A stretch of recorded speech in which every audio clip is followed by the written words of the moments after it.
išsiaiškinkim, kasgi vis tik tas yra tinklinis marketingas. Mano manimu, tai yra unikalus verslas. Kodėl? Nes nereikia didelių investicijų, kaip kad, pavyzdžiui, taip verslui susikurti.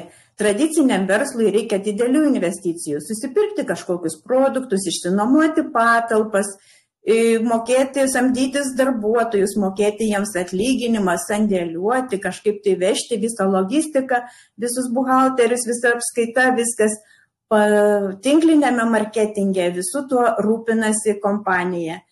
O mums lieka tik tais dalintis, naudoti patiems, išbandyti produktą ir kas mums patinka, dalinti su kitais. Tai yra informacija iš lūpų į lūpas ir už tą kompanija moka mums atlygį. O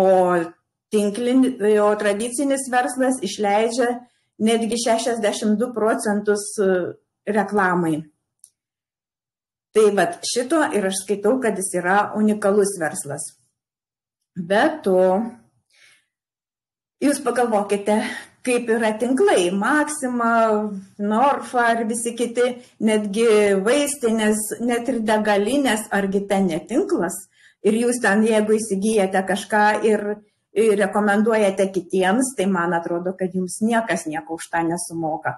O čia būtent už rekomendacijas yra mokami pinigai.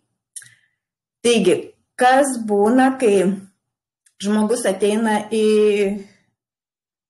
ir sugalvoja, kad nori ateiti į tinklinį marketingą.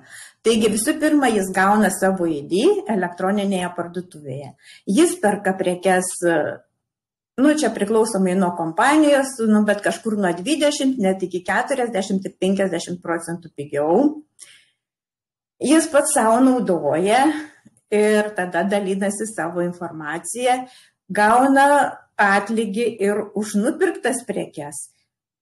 Ir už pakviestus partnerius.